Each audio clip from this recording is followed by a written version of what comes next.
It's you and me. You kinda lost me. The church isn't a building. The church is the people who have made Jesus the leader of their lives. And that's us. We don't go to church. We are the church. And we exist for the world. Oh, okay. I still don't get it. Let's look in the book of Acts. That's where the Bible talks about the very first church, the people who first believed in Jesus. They didn't have buildings to meet in, so they met where they could, usually in people's homes. So their church was a house? Nope, the church met in houses. Even then, the church was the people. And the apostles taught them many things about God. They did great and wonderful things with God's power. God did amazing things through everyone in the church. Through all the people? How? The people of early church put others first. They prayed together, they shared meals, they shared their time, they shared everything. Everything? Really? Are you sure? Sure, I'm sure. The Bible tells us that when one of them needed something, others shared what they had. They even sold things and used the money to help out. That's amazing. That's putting others first. The early church was really good at it. For instance, this one guy, Joseph, sold a field and brought the money to the people of the church to help those who needed it. Awesome. What made them do that? They all agreed. They all wanted to live like Jesus, and the apostles told them how Jesus put others first when he died on the cross and went up to heaven. The early church learned about Jesus and lived like him. So they put others first. I think I get it. Great, but you haven't heard the best part. When others saw how those first church people lived, it made them want to follow Jesus too. In fact, more people decided to follow Jesus every single day. Wow, God did do amazing things through the first church people. And God still does amazing things through his people when they live like Jesus and put others first. Right, because we are the church. And we exist for the world. 아멘. 한번 인사하겠습니다. 우리가 교회입니다. 이렇게 인사하겠습니다. 예, 우리가 교회입니다. 오늘 말씀의 핵심을 저 영상으로 다 나눌 수 있을 것 같습니다. 오늘 말씀의 제목을 한번 읽어보겠습니다. 시작. 성령 충만한 교회. 두 번째, 교회라는 것은 건물을 말하는 것이 아니라 우리를 이야기합니다. 좀 전에 영상을 보셨던 것처럼 우리는 이 땅에서 그 교회로서의 사명을 잘 감당해야 될 것입니다. We are the church. 네, 교회가 이렇게 모이고 있습니다. 한번 보여드리고 싶어서, 교회는 건물이 아니라 한 개인이 가정을 이루고 그 가정들이 모여서 이 공동체를 이루어갑니다. 사실 이것은 교회가 아니라 예배당이라고 부르는 것이 훨씬 더 성경적일 것입니다. 오히려 우리는 새생명 공동체, 새생명 공동체의 모임이라고 하는 것이 조금 더 성경적인 것이죠. 오늘 우리가 교회로서 하나님과 동행하길 바랍니다. 지난주에 있었던 친교와 또한 성경 공부의 모임을 제가 저렇게 해봤는데요. 수요일 날은 성경 공부가 있는데 자매들만 오시는데 형제들도 오셔도 됩니다. 저 혼자 쑥스러우니까 혹시 시간이 되시는 분도 오셔서 저렇게 교회를 이루어가는 역할에 우리 모두가 다 동참하면 좋겠는데요. 우리가 교회입니다. 오늘은 그 교회에게 주시는 하나님 말씀 같이 나누려고 합니다. 계속해서 에베소서를 본문 중심의 설교로 나누고 있죠. 다 설명했습니다. 1장부터 3장까지는 교리를 다루고 있고, 에베소서 4장부터 6장까지는 프랙티컬한 면, 실천적인 면을 다루고 있는데, 그래서 1장부터 3절까지는 공동체에 대한 말씀을 나누었고, 4장부터 5장 중반부까지는 우리 개인에게 집중하는 말씀을 나누었고, 이제부터는 그 개인이 속한 교회, 공동체, 그 개인이 속한 가정, 그 개인이 관계하는 부모와 자식, 또한 부부끼리, 또한 사회에서 어떻게 우리가 살아야 하는지에 대해서, 또한 세상에서 우리가 어떻게 어프로치하고 살아야 되는지 하나님 말씀을 통해서 나누려고 합니다. 바울이 에베소서에서 성령에 대해서, 홀리 스피릿에 대해서 두 번 이야기한 본문이 있습니다. 에베소서 1장 13절에서 이렇게 바울이 먼저 하나님 말씀을 전했는데, 같이 한번 읽겠습니다. 시작. 그 안에서 너희도 진리의 말씀 곧 너희의 구원의 복음을 듣고 그 안에서 또한 믿어 약속의 성령으로 인치심을 받았으니. 아멘. 1장 13절에 보시면 성령으로 인치심을 받았다라고 믿는 자에게 말씀을 하십니다. 인치심이라는 게 뭐냐면 인정입니다. 인정. 도장 받았다는 겁니다. 창세 전에 하나님이 우리를 택정하시고 하나님의 자녀로 이미 선택해 주시고 성령님을 통해서 너는 이제 나의 자녀야 라고 도장을 찍어 주셨다라는 것이죠. 성령으로 말입니다. 이것은 주님의 인정을 받는 것을 말합니다. 우리 모두는 하나님께 인정받은 사람들입니다. 지난번에 한번 나누었는데 그래서 누구도 우리는 서로 무시할 수 없는 사람들입니다. 마스터피스죠. 그림을 보러 가면 와, 이 그림 좋다라고 했을 때 그 그림은 누구를 칭찬하는 거죠? 그 그림을 그린 사람을 칭찬하는 겁니다. 그렇죠? 우리가 서로를 바라보고 아, 형제님 훌륭하십니다. 아, 자매님 아름다우십니다. 성품이 예수님 닮습니다. 라고 성도가 서로 간에 칭찬할 때는 그건 누구를 영광 돌리는 일이죠? 하나님이십니다. 반대로 아, 저 형제는 왜 저 모양이야? 저 자매는 왜 이래? 라고 비판하게 되면 그건 누굴 비판하는 겁니까? 하나님을 비판하게. 왜냐하면 우리를 누가 만들었으니까요? 하나님이 만드셨단 말입니다. 하나님이 우리를 만드셨고 우리를 성령으로 인치어 주심으로 우리를 인정해 주신 것이죠. 이제 우리가 해야 할 일은 엑스 아고라조라고 말씀을 나누었습니다. 그리스도께서 핏값으로 사오신 하나님과의 그 질적인 만남의 시간들을 잘 유지하는 게 교회된 우리에게 매우 중요한 것입니다. 그러면서 사도행 에베소 4장 30절에는 이렇게 말씀도 하셨습니다. 같이 읽겠습니다. 시작.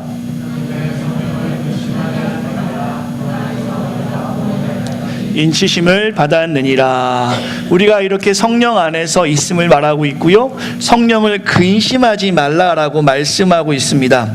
이 말씀은 성령님의 주체가 되시는 주님을 기쁘시게 하라는 것이죠. 그리고 우리가 성령 안에 있다는 것을 분명하게 말씀하고 있습니다. 그러면서 성령을 근심하게 하지 않은 일, 우리 안에 성령이 있으니까 그 성령을 걱정스럽게 하지 않는 일로 오늘 본문 5장 18절 술 취하지 말고 성령 충만함을 받아라 라고 이야기하고 있는 것입니다. 간단하게 주님을 기쁘시게 하는 일은 성령 충만함이고요, 주님을 근심하게 하는 일은 방탕함이라는 것이 성경에서 우리에게 말씀하고 있는 하나님 말씀입니다. 지난주의 말씀을 이어간다면 하나님을 기쁘시게 하는 일과 하나님을 근심하게 하는 일을 사실 성경에서는 비교해 주고 있습니다. 오늘 본문에 보시면 우리가 지난주에 나누었지만 왜 성경에서는 술 취하지 말라고 하는가? 술과 성령을 제가 비교해서 말씀을 드렸지만 18절에 보시면 그 술 취함이 방탕함의 결과로 이어질 수밖에 없기 때문임을 나누었죠. 이것은 주님을 기쁘시게 하지 못하는 일이 될 것이고요, 그리고 복음을 전파하는 데 방해하는 일을 합니다. 방탕함의 원인이 술 취함이라고 성경에서는 말씀하고 있기 때문입니다. 술 취함의 영향은 지난주에 우리 사회에서 일어나는 5가지의 악한 범죄를 통해서도 술의 영향을 저희가 나누었죠. 너무나 악영향입니다. 우리 주변에 사실 이런 일 당한 적이 없습니다. 강도, 살인, 강간, 절도, 그리고 절도 다음에 훔치는 거, 도둑질, 뭐 이렇게 5가지 범죄, 갑자기 생각이 안 나지만 저희 집 문이 고장났어요. 근데 밖에서 문이 따져서 고장난 것 같은데 갑자기 생각이 났습니다. 별일이 없도록 성령님이 지켜달라고 기도해 주시고요. 어찌됐던 5가지의 5대 범죄의 영향은 술 취함에 있었음을 또한 제가 한번 말씀을 통해서 지난 시간에 나누었지요. 조금만 주변을 돌아보아도 술 취함에서 일어나는 일들이 얼마나 많은지 몰라요. 저의 유년 시절을 잠시 돌아보면 저희 아버지는 술을 참 좋아했던 분이신데요, 참 저에게는 고통스러운 순간들이 종종 있었던 것이 제가 기억이 납니다. 다행히 저는 술을 좋아하지도 않을 뿐더러 술 취하지 않아서 그 과정을 겪지 않지만 저의 어렸던 시절 혹은 주변에 보면 그런 일로 인해서 안타까운 일들 종종 보게 됩니다. 우리 주변에는 그런 일을 쉽게 찾아볼 수도 있죠. 사실 지난 시간에 술에 대해서 좀 더 나누었기 때문에 좀 더 설명을 드리려고 합니다. 조선 초기에 복음이 들어왔을 때 150년 전이죠. 그때 한국 교회는 성경에도 기록되어 있지 않은 절대 금주를 이야기했습니다. 그리고 지금까지 21세기를 살아가는 지금의 한국 교회도 불문율처럼 절대 금주를 이야기하고 있습니다. 초대교회에서 술을 금지한 이유는 무엇이었는가? 한국교회에서 성경적 원리보다 선교사들의 윤리적 지침이 더 컸습니다. 이것이 지금까지 한국교회의 전통이 되어가고 있는 것도 사실입니다. 술의 악영향을 한번 생각해 보시면서 조금 더 이야기를 제가 나눠볼게요. 150년 전에 한국에 처음 복음이 들어왔습니다. 지난번에 한번 설명을 드렸었죠. 그때는 한국이 농사를 짓는 국가였습니다. 지금도 농사를 많이 짓고 있지만 그때 150년 전에는 대부분의 사람들이 농사를 지었죠. 봄, 여름, 가을 바쁘게 농사를 지었습니다. 하지만 겨울이 되면 이제 농사 짓는 사람들이 별로 할 일이 없어지는 농번기가 되는 것이죠. 농번기라 하면 말 그대로 농사일이 바쁘지 않았을 때를 말합니다. 봄, 여름, 가을에는 열심히 일하다가 농번기가 되면 150년 전에 그 한국 시대를 기억하시면 좋겠습니다. 남자들이 겨울이 되면 진탕 술을 먹는 겁니다. 선교사들이 보니까 술을 먹어도 그렇게 많이 먹을 수가 없어요. 너무나 많이 먹는데 술만 먹는 것이 아니라 도박을 하기 시작합니다. 화투를 치는 거죠. 어떤 식의 화투가 되는지 모르겠습니다. 화투를 치면서 밤새 봄, 여름, 가을 동안 벌었던 돈을 탕진하는 모습을 한국 사람 남자들의 모습에서 보게 됩니다. 심지어 술을 먹고 아내를 때리는 모습들을 너무나 심심치 않게 선교사들이 확인하게 됩니다. 선교사들이 당시에 생각했을 때 술을 먹는 것은 나쁘지 않지만 조선의 성향의 남자들이 술을 먹었을 때 일어나는 악순환의 고리를 끊어야겠다는 생각을 했던 것 같아요. 그래서 선교사들이 이런 미개한 남편들, 특별히 도박을 하고 밤새 술을 마시고 아내를 마치 동물 대하듯이 때리는 그런 모습을 봤을 때 이 원인인 술을 금지해야겠다 싶어서 선교사들이 그때부터 금주, 금연을 선포했습니다. 그리고 지금까지 그 전통이 사실 한국 교회에 남아 있는 것이죠. 아시겠지만 미국 교회, 그러니까 미국 사람들이 우리 중에도 미국 분들이 계시니까요. 하얀 백인이나 또한 우리가 다른 인종들이 다니는 교회들의 목사님과 성도들은 가끔 미식축구 보면서 맥주 한잔 합니다. 포도주도 하고요. 이게 좋아서 혹시 미국 교회로 가시는 분은 없기 때문에 말씀을 드립니다. 미국 교회들은 그렇게 합니다. 편하게 합니다. 그러나 당시 절제할 줄 모르는 성향을 지닌 조선의 남자들에게 있어서 술은 매우 악한 영향을 준 것이 사실이었습니다. 자제력, 이해력, 분별력, 판단력을 억제시켜서 봄, 여름 내내 열심히 일했던 모든 돈들을 도박으로 한순간에 잃어버리는 모습들, 또한 동등한 역할의 아내를 마치 종을 부리듯이 매질을 하는 남자들의 모습에서 특별히 자기의 아내 말고 다른 여인을 첩으로 들이는 것이 너무나 당연하게 여기는 조선시대의 그 문화 가운데 이런 모든 일들은 술로 인해서 일어난다라고 선교사들이 판단을 했고, 성경적이지 못한 것을 직시하고 금주로서 사실 이 모든 것을 바로 잡았던 우리의 전통이 있던 것입니다. 그리고 그것이 곧바로 복음이 전파되면서 경건의 바람이 불고 이제 미개한 조선 남자들이 술을 먹지 않으므로 크리스찬들입니다. 그 모든 부분에서 해결되는 것. 그래서 세례 받을 때 중요한 원칙이 하나 있었습니다. 세례 문답식 할 때 예수님이 우리를 구원해 주신 그 사실 하나도 중요하지만 내가 이제 세례 받는 사람으로서 술을 하지 않겠다, 담배를 피지 않겠다, 첩을 두지 않겠다, 아내를 때리지 않겠다를 진짜로 실제적으로 퍼블릭하게 공개로 이야기하게 하게끔 했던 것이 조선시대의 교회들의 모습이었고, 그것이 지금 현재까지 우리 시대까지 남아있는 교회 안에 경건한 전통이 되었습니다. 분명한 것은 음주로 인해서 하나님께 기쁨이 되지 못했던 조선시대의 남자들의 성향들이 금주, 술을 먹지 않으므로 아내를 때리지 않게 되었고 첩을 두지 않게 되었고 도박을 멀리하는 일들이 실제적으로 교회 안에 일어났습니다. 그리고 그것이 지금 분명하게 교회 안에서 선한 영향력을 끼치고 있는 것도 사실이죠. 오늘 본문에서 보시면 금주는 술을 먹지 않는 것은 하나님을 염려하게 하지 않는, 기쁘게 해드리는 일이 된 것이 분명합니다. 이러한 이유로 술을 먹지 않는 것이 한국 교회의 전통이 되었습니다. 지난주 제가 나누었지만 조금 길게 이 부분에 대해서 나누는 이유는 우리가 대하고 있는 성령과 대척점으로 놓고 있는 술 취함, 술이 아니라 술 취함, 이것은 분명히 성령과 반대의 일을 하기 때문입니다. 성령의 열매 중에 하나가 절제이죠. 셀프 컨트롤. 근데 그 셀프 컨트롤이 술을 먹는 동시에 할 수 없는 것임을 우리 성도님들은 책을 통해서 분명히 알고 계실 것입니다. 반대로 우리가 충만히 누려야 할 성령이 충만하면, 저렇게 성령이 충만할 때에는 우리의 모든 기능 중에 정신, 지성, 마음의 의지가 매우 선하게 활동되는 것 우리가 알 수 있습니다. 지난주에 제가 한번 나누었죠. 그러나 이렇게 질문하는 분 있을 것 같습니다. 저는 술에 취하지 않습니다. 목사님이 말했던 술의 문제가 아니라 술 취함의 문제라면 저는 술을 즐기는 정도 괜찮다고 생각합니다. 아니, 즐기는 정도는 하고 있습니다. 그리고 좀 전에 설명했던 것처럼 조선시대와 같이 지금 우리는 농사짓는 사회가 아닙니다. 이제 좀 마셔도 되지 않겠습니까? 이제 좀 우리가 누려도 되지 않겠습니까? 성경에서도 먹지 말라가 아니라 취하지 말라라고 하지 않습니까? 예수님도 물로 포도주를 만드신 것 우리가 잘 알고 있습니다. 예수님이 하셨던 일. 그러면서 질문하겠죠. 좀 먹어도 되지 않겠습니까?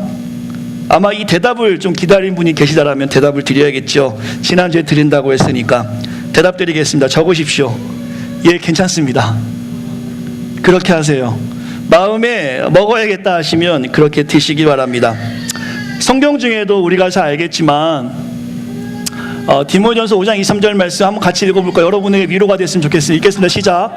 이제부터는 물만 마시지 말고 내 위장과 자주 나는 병을 위하여 포도주를 조금씩 쓰라. 우선 건강을 위해서 취하는 것이라면 분명히 하셔도 문제 없습니다. 그러나 정말 나는 술 먹고 한 번도 취한 적이 없다는 분에게 제가 질문 드리고 싶은 것은, 그럼 왜 술을 드십니까? 안 취하는 거를. 술의 영향은 좀 술 취함에 있는 것이 아닌가 싶습니다.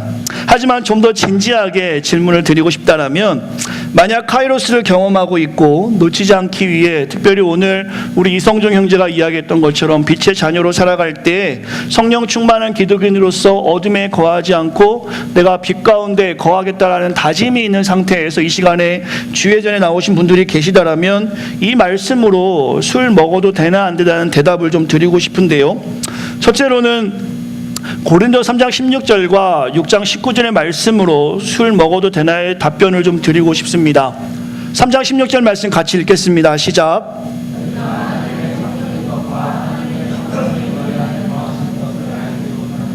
고린도서 6장 19절에 그 밑에 보시면 너희가 너의 것이 아니고 우리가 성전의 성령의 전이라고 성경에서는 분명하게 우리 자신에 대해서 말씀하고 있는데요. 갈라디아서 2장 20절 말씀까지 조금 더 나누자면 내가 그리스도와 함께 십자가에 못 박혔나니 그런지 이제 내가 산 것이 아니라 오직 내 안에 그리스도께서 사신 것이라. 이제 내가 육체 가운데 사는 것은 하나님의 아들을 믿는 믿음 안에서 사는 것이라 라는 고백으로 인해서 우리가 먼저는 성령이 함께하는 모임을 기억하는 사랑하는 성도들이 되시기를 간절히 축원합니다. 주님이 우리를 사셨습니다. 엑스 아고라죠. 우리가 우리 마음대로 예수를 믿은 것이 아니라 하나님이 우리가 태어나기 전부터 chosen people, 하나님께서 우리를 택하여 주시고 하나님의 자녀 삼아 주셨으며 우리가 가지고 있던 오리지널 신, 아담으로부터 내려왔던 그 원죄를 그리스도의 속량함, 엑스 아고라죠. 그가 우리에서 십자가를 흘리심으로 이제 우리의 몸이 우리의 것이 아니라 1차적으로는 하나님께 있다는 것이 성경의 말씀이고, 그것을 오늘 우리가 성령 충만한 자라면 먼저 고백할 수 있어야 합니다.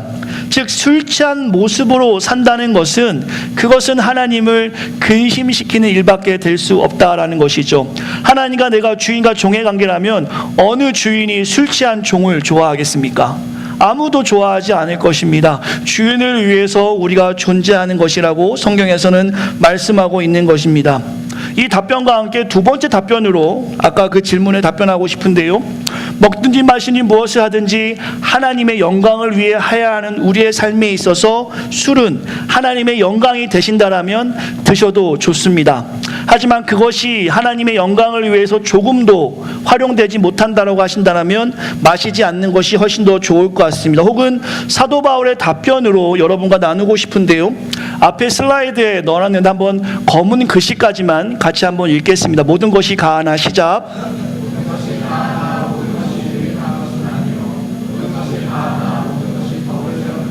네, 거기까지만 읽겠습니다. 모든 것이 가하나 모든 것이 유익하지 않고 모든 것이 가하나 모든 것이 덕을 세우는 것이 아니라는 말씀은 무엇이냐면 믿음이 약한 자에게 덕이 되는 모습인지를 우리의 모습을 통해서 확인하라는 것입니다. 즉 우리가 술을 먹는 상태에서 내 양심에는 전혀 문제가 없지만 타인이 그 모습을 봤을 때 그것이 덕이 되지 않는다라면 가하지만 가하지 않다라고 하는 것이 주님의 말씀이죠. 조금 더 설명을 드리죠. 우리 기독인들은 자신을 위한 종교가 아니라 타인을 위한 말씀을 가진 진리의 공동체임을 기억하시길 바랍니다. 구체적으로 이야기하죠. 목사인 제가 술을 먹는 것이 여러분의 신앙 성장에 괜찮은지 확인해 보시길 바랍니다. 오늘 교회 소식 알려드리겠습니다. 예배 후에 저 샴페인 다운타운에서 맥주 한 잔씩 하도록 하겠습니다. 성도님들 집에 있는 술도 가져오시면 좋겠고 오늘은 조금 한번 진탕 먹어봅시다. 이렇게 했을 때 이 중에 계신 모든 분들 중에 와 우리 교회 좋은 교회다 하면 술 마셔도 됩니다. 그러나 한 분이라도 뭐 이따위 교회가 다 있나 한다면 그것은 옳지 않다라는 것이 성경적 진리라는 것이죠. 혹시 나는 목사님이 술을 마셔도 괜찮아 라고 여러분이 술 먹는 자리에 저를 초대하셔도 되지만 제 옛 성품이 나올까 봐 제가 가지 않도록 하겠습니다. 저는 저의 옛 성품이 드러나지 않기를 매일 기도하고 있어요. 옛 성품이라는 것은 성령 충만하지 않을 때 나오는 것이겠죠. 주님 닮은 삶으로 살아갈 때 어려움이 분명히 있습니다. 하지만 옛 성품이 드러나지 않고 새로운 성품, 새 사람의 모습으로 사는 것이 저는 너무나 행복합니다.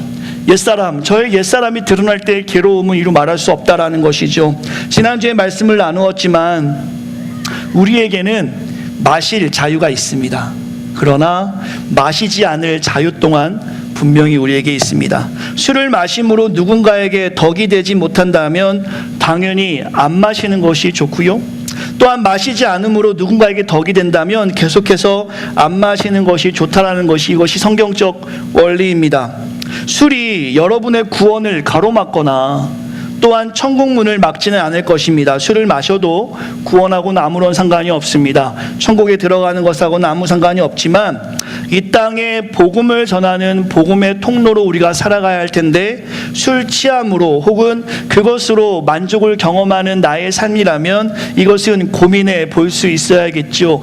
외로움이 고린도전서 3장 말씀처럼 그리스도로 외로움이 치유되는 것이 아니라 술과 쾌락으로 외로움이 치유된다라면 그것은 이미 내가 빛의 자녀로 살아가지 못하는 모습과 다른 것이 하나도 없다라는 것이죠. 그래서 특별히 제가 우리 공동체에게는 좀 부탁을 드리고 싶습니다. 하나님 말씀을 나누는 구역 모임이나 혹은 교회 모임 후에 음주하는 것 우리 교회에서는 절대로 허용하고 싶지가 않습니다. 성령을 기쁘시게 하는 모임 후에 성령을 근심시키는 그런 일을 한다는 것은 사실 이것은 옳은 모습이 아닌 것 같습니다. 우리 교회는 먹는 자유보다 먹지 않는 자유를 추구하는 공동체가 되면 좋겠고요. 분명히 성령 충만함을 술 취함이 반대하는 것 지난 시간에 나누었습니다. 그러나 기억하셨으면 좋겠어요. 건강상의 이유라든가 위의 조건에서 자신과 타인과 하나님 앞에서 양심의 자유에 전혀 거리낌이 없다라면 신앙의 양심에 따라 하셔도 좋습니다. 제가 성경적 말씀으로 더 나누고 싶지만 오늘 본문에서 술과 대척점인 성령 충만을 다루기 때문에 이 정도만 다루겠고요. 혹시 기회가 있다면 우리의 경건 생활을 한번 주제로 해서 여러분과 한번 다루고 싶습니다. 이 땅에서 기독인으로 살아가는 건 매우 어렵습니다. 다른 사람이 가하다고 하는 것, 좋다고 하는 것, 때로는 돌아설 수 있어야 하기 때문입니다. 이것이 좁은 길, 십자가를 지는 삶이 아닐까 싶습니다. 오늘 여러분과 제가 경건의 노력에 있어서 성령 충만함과 술 취함에 대해서 고민이 있다라면 앞서 언급한 이런 말씀들로 스스로의 삶을 돌아보시고 덕이 되는 삶으로 하나님께 영광 돌릴 수 있는 우리 공동체가 되어지기를 간절히 축원합니다. 1년 365일 중에 얼마큼 그럼 술을 마시면 좋겠는가? 그것 또한 서로의 양심에, 선한 양심에 맡기시고 하나님 앞에서 덕이 되는 삶으로 살아간다라면 그것이 여러분의 발목을 잡는 율법이 되지 않았으면 좋겠습니다. 그것은 수요일뿐만 아니라 하나님보다 더 사랑하는 여행, 하나님보다 더 사랑하는 친구와의 만남, 하나님보다 더 사랑하는 물질, 이 모든 것에 그대로 적용될 수 있어야 합니다. 이것이 바로 오늘 우리가 주목하고 싶은 성령 충만함일 것입니다. 다시 본문으로 오늘 말씀을 이어간다라면 지난주에 이어 오늘도 성령 충만에 대해서 말씀을 나누고 있습니다. 지난주에 말씀을 나누었던 핵심은 성령이라는 단어가 아니라 충만이라는 단어였습니다. 아마 기억하실 것입니다. 두 가지로 우리가 사용할 수 있다고 말씀을 드렸습니다. 핀플레미와 플레로오, 이 두 가지의 단어의 쓰임에 따라서 성경적 해석이 분명히 다르다라고 말씀을 드렸죠. 특별히 지난주 말씀을 나누었지만 저 충만, 성령 충만이라는 단어가 앞에 보시면 저런 성경 구절에서 계속 나오고 있는데요. 기본적으로 성령 충만이라 했을 때 신비적인 역사를 우리가 생각하긴 하는데 그것은 사실 한때 한시적으로 이루어졌음을 성경에서 말씀하고 있습니다. 성령 충만, 사도행전 4장 32절에 보시면 성령 충만함으로 예언이 있고 어떤 신비적인 역사가 있었다라고 분명히 말씀하고 있는데 그때의 충만은 핀플렘이라는 동사를 사용하고 있습니다. 그것은 과거 부정 동사로 한시적, 일시적으로 사용할 때 쓰는 동사입니다. 오늘 본문의 5장 18절에 술 취하지 말라 이는 방탕한 것이니 오직 성령으로 충만함을 받으라 할 때 이 충만은 be filled with는 똑같이 영어로는 쓰이지만 헬라어로는 플레로오로 이 본문에서는 사용되고 있다고 말씀드렸죠. 그것은 무엇입니까? 현재 진행 동사로 계속적으로 우리가 성령에 충만하여 죄와 멀어지는 삶을 이야기하는 것이라고 지난주에 설명을 드렸죠. 다시 말씀드리면 폭발적으로 복음이 전파돼야 되는데 성경이 완성되지 않았던 그 초대교회 때는 저런 신비적 역사를 통해서 복음의 폭발력 있는 전파를 위해서 성령 핀플레미가 사용되어지기 했지만 그것은 한시적이고 일시적으로 사용되어졌습니다. 지금 오늘날 우리의 시대는 성경이 완성되었기 때문에 이 성경으로 충분히 복음이 전해질 수 있기 때문에 이제 우리가 해야 할 일은 성령 플레로 하나님을 닮아감으로 복음을 전해야 한다는 것이 오늘 에베소서에서 사도 바울이 에베소 성도들에게 또한 오늘날 우리에게 주시는 하나님 말씀이라는 것이죠. 어렵지 않습니다. 성경이 완성되기 전에는 어떤 역사들이 필요했기 때문에 그런 일이 있지만 성경이 완성된 오늘날에는 우리의 삶을 통해서 충분히 복음이 전달될 수 있음을 성경에서 말씀하고 있는 것. 그렇다고 해서 성령의 신비적인 역사들이 일어나지 않느냐? 그것도 아닙니다. 하나님이 필요하시다라면 아직 복음이 전해지는 곳, 필요한 곳에는 예언도 있고 방언도 있고 여러 가지 역사들이 분명히 있지만 그것이 주가 되어서 성령 충만합니다, 성령 충만하십시오라고 했을 때 마치 목사가 어떤 예언을 하고 어떤 치유의 은사를 발휘해만 성령 충만을 할 수 있는가? 그렇진 않다라는 것입니다. 비록 부족한 목사가 예언도 못하고 방언도 못하고 치유의 은사도 없지만 주님을 닮아가는 성령 충만, 성령 플레오로로 가득하다면 그것 또한 초대교회 때 성령 핀플레미처럼 복음이 폭발적으로 증거되어짐이 오늘 성경을 통해서 우리에게 말씀하는 겁니다. 확실한 성령 플레로를 우리가 갖기만 한다면 지금 여러분이 생각하는 그 복음의 막힘이 뚫려진다라는 것이죠. 이것이 오늘 성경에서 우리에게 주신 하나님 말씀입니다. 이것은 지금 21세기를 살아가는 우리에게 매우 중요합니다. 성령 플레로로 우리가 하나 되기만 한다면 복음 전파가 이루어진다라는 것입니다. 우리가 주님을 닮아가기만 한다면, 예수님과 동행하는 삶으로 유기적 공동체를 이루기만 한다면 그때는 복음이 전해진다는 것이에요. 좀 전에 제가 우리 새로 등록하신 분들을 위해서 기도할 때 이번 한 주간 그런 생각이 좀 들었습니다.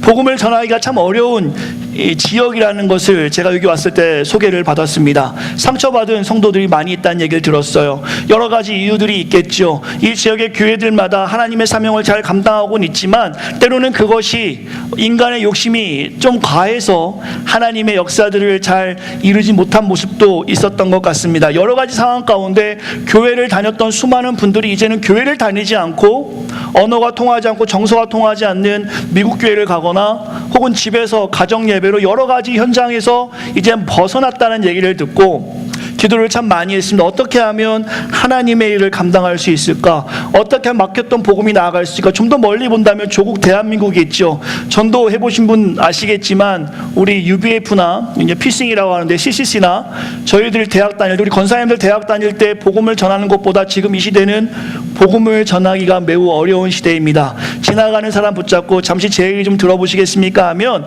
대뜸 화를 내거나 바빠요 하고 지나가는 게 다반사이죠. 복음 전하기가 매우 어려운 시대를 우리가 살아가고 있습니다. 그러나 오늘 말씀을 통해서 우리 공동체에게 주시는 말씀은 하나님의 뜻이 멈추지 않는다. 복음은 멈추지 않는다라는 것입니다. 사도 바울이 오늘 이 에베소서를 에베소 성도에게 편지 써서 보냈을 때 그는 어디에 있었습니까? 감옥에 있었습니다. 이것이 옥중서신인데요. 그가 감옥에 있을 때 에베소 성도들은 답답했습니다. 이제는 끝났다. 이제는 복음이 전해질 수 없다.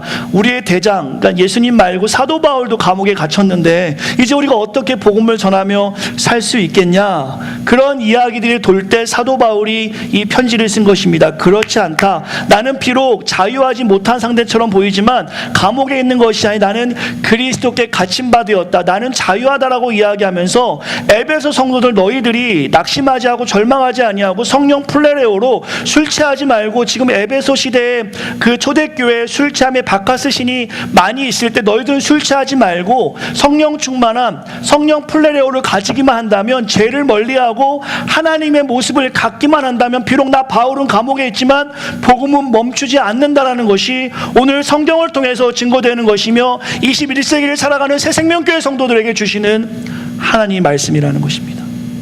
복음이 멈춘 게 아니라 우리가 성령 플레레오 하지 못해서 복음이 증거되지 못하는, 오히려 복음을 전해야 될 우리가 복음을 막고 있는 모습이 우리 가운데 있는 것은 아닌지 성경을 통해서 계속적으로 확인해 보시기를 바랍니다. 왜 이렇게 복음 전파가 힘든가? 초대교회 같은 이적이 없어서 그런가? 그렇지 않습니다. 우리가 성령 플레레오 하지 않아서 하나님을 닮지 못해서 지속적으로, 이건 지속적으로 말씀합니다. 여러분이 처음 하나님 만났을 때 그 감격을 그때 한 번을 이야기하는 것이 아니라 성령 플레레오는 지속적으로 현재 진행형으로 계속해서 주님을 닮아가는 것을 이야기하는 것인데 우리가 그렇게 살지 못했을 때 복음이 막혔다라는 것이죠. 성령은 오늘 우리에게 분명히 말씀하십니다. 성령 충만해라. 이것은 오늘 우리에게 주신 하나님 놀라운 사랑이죠. 우리는 성령을 분명히 받았습니다. 의심할 필요가 없어요. 고린도서 12장 3절에 보시면 우리가 하나님의 영으로 말할 때 이 자리에서 예수님을 저주하는 사람이 있습니까? 없으시죠? 그러면 성경에서는 예수의 하나님의 영으로 가득했다라고 말합니다. 또 이 자리에서 기도할 때 주님 이라고 기도하신다라면 성령으로 아니하시고는 누구든지 예수를 주라 할 수 없다고 말씀합니다. 이 자리에 앉아 계신 분들이 주님이라고 고백한다면 분명히 여러분은 성령이 계시고 성령이 함께하는 것을 믿으시길 바랍니다. 의심하지 않으셔도 좋습니다. 요한복음 10장 21절을 보셔도 성령은 누가 주나? 주님이 부활하셨을 때 제자들에게 성령 받으라 라고 말씀하시고 사도행전 2장에서도 사람들이 모였을 때 기도할 때 성령이 임하는 것 우리가 확인하고 있습니다. 주님께서 우리에게 성령을 주셨음을 기억하시길 바랍니다. 저와 여러분들이 내가 성령이 있나 없나 의심할 필요가 전혀 없다라는 것이죠. 오늘 매우 중요한 본문 하나만 다루고 말씀을 마치려고 하는데, 그렇다면 왜 성령 충만해야 하나? 성령이 있는데 성령만 가지고 있으면 안 되나? 왜 be filled with 해야 되나? 우리가 충만해야 되나? 그것은 바로 하나님의 복음 전파를 위해서입니다. 갈라디아서 5장 17절 말씀 같이 먼저 읽겠습니다. 시작.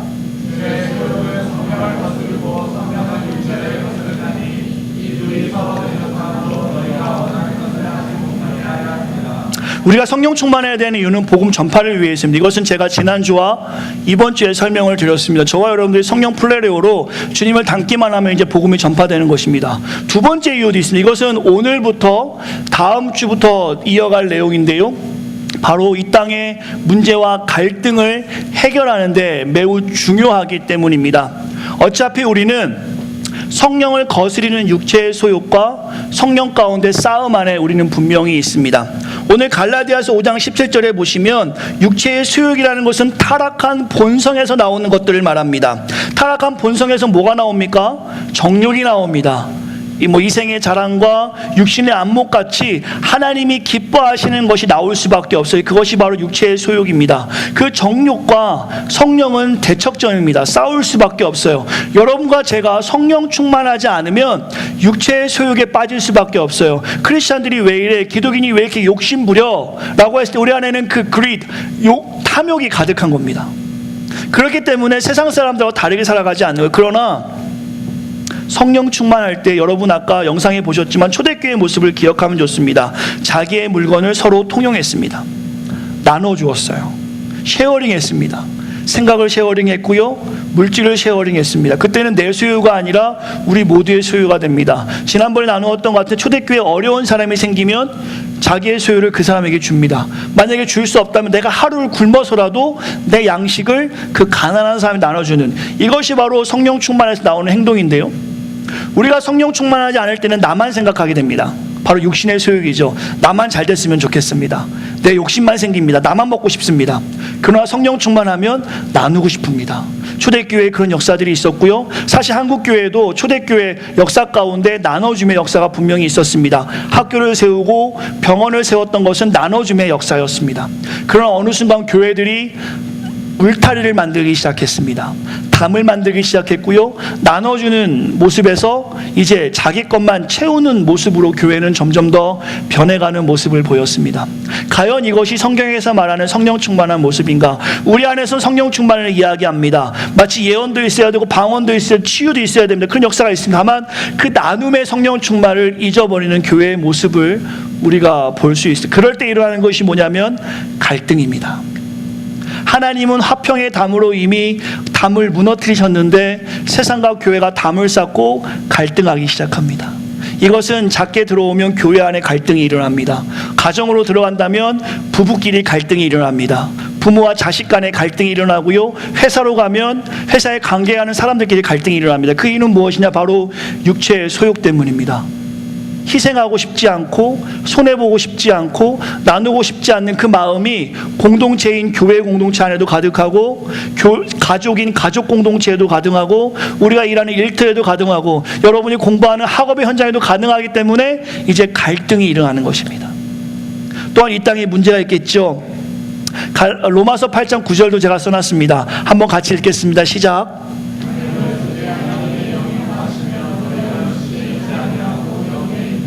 아멘. 하나님의 영이 우리 안에 성령이 있으면 이제 우리는 육신에 있는 것이 아니고 영에 있는 것인데, 하나님의 영, 성령이 충만하지 않을 땐 다시 육신의 모습이 드러날 수밖에 없다는 것이죠. 술 취하지 말라. 방탕함이 바로 육신의 모습 아니겠습니까? 자기의 모습을 쾌락으로 채우려고 하고 자기의 부족함을 다른 것으로 채우려는 그 모습, 바로 주님으로 채우려는 모습이 아니라 성령을 근심시키는 세상 것으로 채울 때 우리 안에 이 땅의 문제와 다툼이 있다라는 것입니다. 성령 충만해야 하는 이유는 바로 이것 때문입니다. 바로 복음 전파와 또 이 땅에 일어나는 갈등을 해결하기 위해서이죠. 이것은 다음 시간부터 우리가 5장 22절부터 아내와 남편부터 다루도록 하겠습니다. 이 부분을 제가 준비하고 있는데 저 자신도 이 부분에서 어려운 부분을 많이 겪기 때문에 매우 힘들게 말씀을 준비하고 있습니다. 다만 제가 빨간불에서 사고 났다 해서 여러분에게 이야기하지 않을 수 없겠죠. 빨간불에 지나가면 사고 납니다. 이러한 마음으로 저의 경우를 예를 들어서 말씀을 전하려고 합니다. 다만 이 일은 우리에게 매우 어려운 일입니다. 하지만 우리가 기억해야 될 것은 성령 충만할 때 이 갈등이 해결된다라는 것입니다. 이것은 다음 시간을 기대해 주시고 우리가 성령 충만해야 되는 이유에 대해서 한 번 더 기억하시길 바랍니다. 그렇다면 성령 충만의 결과 이 땅에 복음을 전파하고 또한 갈등을 해결하는데 이것이 과연 어떠한 일이 일어나는가?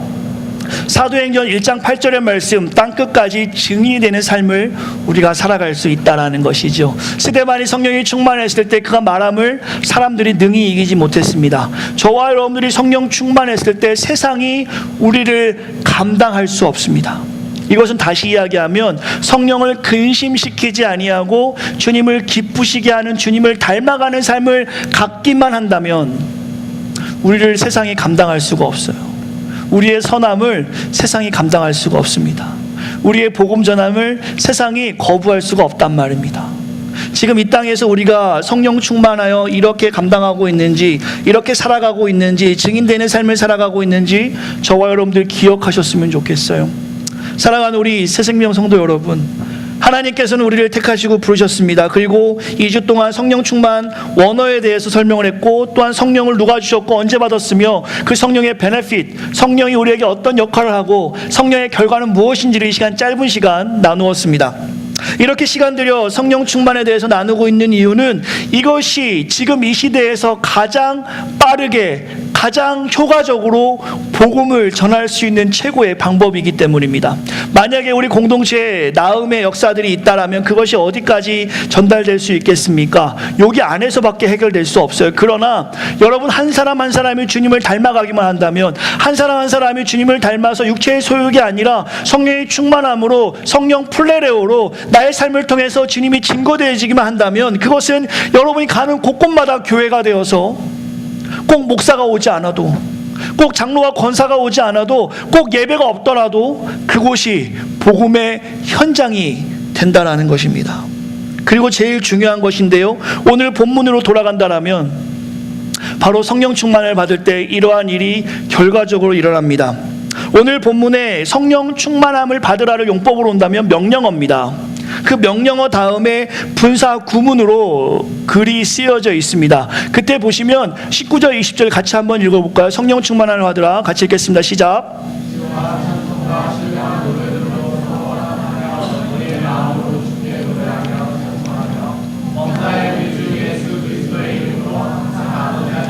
감사하며. 아멘. 우리가 성령 충만할 때 분사 구문으로 주어진 화답하며, 노래하며, 찬송하며, 감사하면은 우리가 성령 충만하면 자연스럽게 우리의 삶에서 보여지는 결과물임을 우리가 성경을 통해서 확인할 수 있어야 합니다. 분사 구문으로 적혔다는 것은 결과적인 내용이겠죠. 우리가 성령 충만, 너희들 성령 충만해라. 그렇게 하면 자연적으로 너희들은 주님과 화답할 것이고 삶의 노래로, 찬송으로, 또한 감사가 넘쳐날 것이라고 성경에서는 그렇게 말씀하고 있습니다. 이것이 오늘의 결론이, 왜 우리는 성령 충만해야 하는가? 바로 하나님과 화답해야 하는 우리의 모습이 있어야 하기 때문입니다. 여러분이 성령 충만하면 시라는 것은 하나님 말씀으로 볼 수 있겠죠. 찬송으로 볼 수 있겠습니다. 하나님과 인격적인 만남이 이루어지는 것입니다. 여러분이 성령 플레레오로 주님을 닮아가기만 하면 여러분 삶에서 노래가 나오는 거예요. 기분 좋을 때 노래 부르시죠? 여러분들 기분 좋을 때 대중가요 뭐 부르세요? 요즘 대중가요 제가 모르는데 옛날에 그녀를 만나기 전 100m 전, 저는 이게 기분 좋을 때 불렀던 노래예요. 저기 보이는 노란. 왜 그 노래가 저한테 그랬는지 모르겠어요. 기분 좋으면 저는 그 노래가 나와요. 여러분 어떤 노래 나오면 핑미 핑미 핑미요 이거 이게 찬송가로 좋을 것 같아요. 그죠? 하나님 우리 핑미 해주셨으니까. 이게 관점이 성경 충만하면 이렇게 관점이 이렇게 성경적으로 바뀌는 겁니다. 어떤 노래가 여러분에 있는지 모르지만 우리가 성령 충만할 때 여러분들이 하나님을 찬송할 수 있게 됩니다. 아이 젠장, 아이 씨, 아이 이게 아니라 하나님 감사합니다. 모든 것이 하나님께 영광입니다. 그것이 비록 실패일지라도 여러분이 성령 충만하기만 한다면 주님 나에게 이런 연단을 통해서 하나님의 하나님 되심을 보여주심에 감사합니다. 하나님께 영광 돌립니다. 우리가 성령이 충만하다면 세상에 보는 그 낙심과 절망과 실패 속에서 하나님의 영광을 보게 되는 것입니다. 그리고 우리는 주님을 찬양하게 되는 것입니다. 범사에 감사하게 되는 것이겠죠. 그리고 오늘 본문에서 우리에게 적용하고 싶은 것은 이것입니다. 우리 공동체는 성령 충만합니다. 사실 오늘 본문을 용법장으로 봐야 되는데 성령 충만해라 라고 했을 때 그 용법은 복수형으로 쓰여져 있습니다. 너 개인이 성령 충만하라가 아니라 너희들 교회들이여 성령 충만하라고 말씀하고 있어요. 이것은 매우 중요한 우리의 적용점입니다. 초대교회를 보면 성령 충만한 공동체를 방해하는 개인을 하나님은 용서하지 않으셨습니다. 성령 충만한 공동체를 방해하는 일이 있었죠. 바로 뭡니까? 사도행전에 아나니아와 삽비라의 사건을 우리 성도님들은 아시는지 모르겠습니다. 땅의 소유를 팔아 일부분은 자기들이 갖고 일부분은 헌금합니다. 이 부분을 성경에서는 어떻게 말씀하시냐면 성령을 속였다라고 말씀하시며 아나니아와 삽비라의 죽음으로써 그것이 얼마나 잘못된 것인가를 말씀합니다. 대부분 목회자들은 이 장면을 소개하면서 성도들이 헌금을 잘 안 하지 않았을 때 자기의 집을 팔아놓고 11조 안 했을 때 이렇게 죽는다라는 이야기들을 조금 과장해서 하기도 합니다. 과연 이 본문이 헌금하지 않았을 때 오는 저주인가? 그렇지 않다라는 것입니다. 이 아나니아와 삽비라는 그때 성령 충만한 공동체성을 방해하는 일이 된 것입니다. 조금 전에 사도행전 2장에서의 말씀처럼 혹은 아까 영상을 보셨지만 초대교회 때 사람들은 어떻게 했습니까? 자기의 것을 공용으로 사용했습니다. 나눴습니다. 공동체성을 가지고 있었어요. 성령 공동체로 하나 되었습니다. 그때 아나니아 삽비라는 그 성령 공동체성을 방해하는 자신의 것을 챙김으로 성령을 속였다는 말씀은 성령을 근심하겠다는 것이고 그 성령 공동체를 방해하는 개인을 하나님은 용서하지 않으셨다는 것을 우리가 기억해야 합니다. 오늘 본문 통해서 우리가 해야 할 일은 나만 성령 충만해야지가 아니라 우리가 성령 충만하기를 간절한 마음으로 기도할 수 있어야 합니다. 이 하나님이 세우신 공동체는 한 사람의 대단한 사람으로, 한 사람의 목회자로, 두 사람의 어떤 젊은 청년으로 이끌어가는 것이 아니라 한 사람의 재력가로 교회를 이끌어가시는 것이 아니라 공동체 전체가 성령이 충만하여 비록 우리가 혼자서는 할 수 없지만 함께 할 때 바로 성령 공동체로서 하나님의 일을 할 수 있다라는 것입니다. 우리가 지속적으로 주님을 닮아갈 때 혹은 지속적으로 주님을 닮아가지 못하는 분이 있다면 그분을 돕고 기도할 때 그 모습이 우리가 하나 되었을 때 이제 우리는 그 사명을 감당하는 것이고 오늘 본문에서 21세기를 살아가는 우리에게 주시는 말씀이 바로 개인에게 주시는 것이 아니라 새 생명 공동체에게 주시는 말씀이라는 것이에요. 그래서 한 사람만 신앙생활 잘한다고 해서 그것이 옳은 것이 아니라 우리 모두가 다 그렇게 가야 한다는 것이죠. 한 사람이 넘어져 있으면 어떻게 해야 합니까? 같이 멈춰서서 그를 일으켜 줄 수 있어야 합니다. 세상처럼 먼저 뛰어나가는 것이 신앙생활이 아닙니다. 함께하는 것입니다. 하향 편준화가 되는 것이 아니라 상향 편준화를 놓고 표대를 향해 달려나가야 되지만 혼자 불이렇게 달려나가는 것이 아니라 목회자는 제가 매일매일 기도하는 것이 있습니다. 하나님이 우리 공동체에게 허락한 일이라면 내가 물불 가리지 않고 하겠습니다. 하지만 할 수 없는 일이라면 기다리고 하나님의 능력을 구하겠습니다. 우리 공동체는 혼자 있는 공동체가 아닙니다. 함께하는 공동체입니다. 교육부서가 어렵다라면 목사와 운영위원회만 고민하는 것이 아니라 여러분 모두에게 고민이 돼야 됩니다. 아이디어 주셔야 돼요. 저희 있던 교회도 작은 교회였지만 이렇게 했을 때 좋았습니다. 우리 어른들 부서가 어렵다라면 또 지혜도 주셔야 돼요. 청년 부서 이제 생겼는데 이들이 어렵다면 어떻게 도와야 되는지 우리 모두는 관심 가질 수 있어야 합니다. 이게 성령 공동체일 것입니다. 오늘 본문을 통해서 술 취하지 마라, 성령 충만을 받으라는 너네 나가서 예언하고 신비적인 일을 하라는 것이 아니라 주님 닮아서 하나님을 찬양하고 하나님을 화답하며 감사하고 이제 갈등의 모든 부분들을 성령 충만으로 해결하라라는 하나님의 말씀으로 듣고 여러분 모두가 비록 각자의 믿음의 분량은 다르겠지만 오늘보다 내일 더 신앙에 성장할 수 있는 사랑하는 새 생명 공동체가 되어지기를 간절히 축원합니다. 우리 찬양팀 앞으로 나오시면 좋겠고요. 아까 했던 주만 바라볼지라 찬양 같이 하면 좋을 것 같습니다. 영국 성공의 제임스 패커라는 분이 이런 이야기를 했어요. 그의 책에서 성령을 아는 지식이라는 책이 있는데요. 성령에 대해서 홀리 스피릿의 미니스트리가 어떤 것인지에 대해서 이렇게 묘사했는데 한번 들어보시기 바랍니다. 예수님께서 거대하고 웅장한 조각상이라면 우리가 오늘 공부한 성령님께서는 그 어두운 밤 그 조각상을 비추는 조명 같은 분이시다. 예수님이 거대한 조각상이라면 성령님은 그 어두운 밤 조각상을 비치는 조명 같은 분이라는 묘사를 했습니다. 이 말은 캄캄한 밤에 아무리 위대한 조각상이라도 조명이 비추지 않으면 그 조각상을 명확히 볼 수 없겠죠. 예수 그리스도가 우리를 하신 일이 너무나 많습니다. 너무나 큽니다. 그 은혜 때문에 우리가 이 자리에 있지만 성령이 조명하지 않고서는 예수님이 한 일을 우리가 다 알 수가 없어요. 성경 보기 힘드시죠? 성경 한 번도 안 읽으시는 분도 계시겠지만 성경 볼 때마다 얼마나 어려우십니까? 그때 성령의 인스피레이션, 영감으로 하나님이 도우시지 않으면 우리는 하나님 말씀 다 알 수도 없어요. 바로 이것이 성령의 조명입니다. 여러분과 제가 오늘 그 조명으로 말미암아, 성령의 충만함으로 말미암아 예수님이 우리를 위해서 어떤 일을 하셨는지를 명확히 알 수 있는 새생명 온 공동체가 되시길 간절히 축원합니다. 개인의 구원에 만족하는 신앙생활 되는 것이 아니라 여전히 오늘 육체의 소욕 가운데 방황하는 수많은 사람들을 향해서 우리가 만난 하나님을 전할 수 있는 복음의 통로로 살아가는 우리가 되기를 간절히 축원합니다. 우리 새생명교회만 잘 돼서는 의미가 없어요. 이 어바나 샴페인 교회에 있는 안에 있는 저 주님의 교회, 또한 어바나 샴페인 한인교회, 예수사랑교회, 어쨌든 이곳에 있는 모든 교회들이 다 하나님 앞에서 사명을 감당해야 될 것이고요. 우리만 신앙생활 잘한다고 소망이 없어요. 신앙생활하는 이쪽 교회 성도들, 저쪽 교회 성도들, 저 멀리는 조국 대한민국 교회, 혹은 이 미국 땅에 있는 교회, 우리 그레이스 커뮤니티 교회 또한 하나님 안에서 성령으로 충만해야 우리가 함께 하나님 할 수 있어요. 이것이 바로 성경을 통해 주신 하나님 말씀입니다. 하나님의 놀라운 은혜, 성령 충만으로 하나님의 뜻을 볼 수 있는 우리 사랑하는 성도 되시기를 간절히 축원합니다.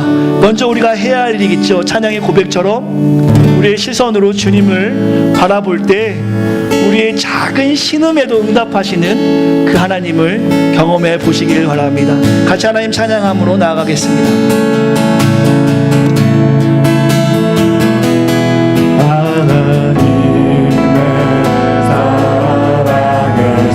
우리 가사의 내용을 좀 기억하시면서 찬양합시다. 하나님의 평안을 바라보는 자, 너의 모든 것 창조하신 우리 주, 너를 자녀 삼으셨네.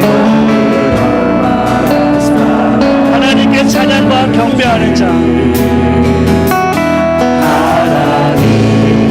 우리 자신이 하나님을 찬양하고 경배하길 원합니다. 하나님을 닮아가길 원합니다.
기도하고 축도로 마치겠습니다. 살아계신 아버지 하나님 감사합니다. 연약한 우리를 사랑하여 주시어서 2000년 전에 독생자 예수를 보내주시고 오늘날 우리에게 이러한 자유를 허락하시며 하나님을 찬양하며 살게 하심에 감사합니다. 매우 어렵고 힘든 삶입니다. 우리가 성령의 충만함으로 하나님이 하신 그 일을 바로 알게 하시고 귀한 공동체가 한 사람 한 사람만 구원에 감격하며 살아가는 것이 아니라 이 공동체가 그 은혜에 감사하는 공동체가 되게 하시고 사명 공동체로 서로를 도우며 서로를 사랑하며 따뜻한 예수의 사랑이 증거되는 공동체가 될 수 있도록 우리를 사용하여 주시며 여기에 머물러 있는 것이 아니라 우리를 통해서 이 땅에 복음이 증거되어질 수 있도록 우리의 삶과 학업장과 직장과 자녀들을 사용하여 주시옵소서. 이제는 우리 주 예수 그리스도의 은혜와 하나님의 크신 사랑과 성령님의 감안해주고 등 충만한 은혜가 오늘 성령 충만함으로 주님을 닮아가길 다짐하며 주 안에 거하는 사랑하는 성도들 머리 위에 기도하는 제목이에 이제부터 영원토록 함께 있기를 간절히 축원하옵나이다. 아멘. 아멘. 보라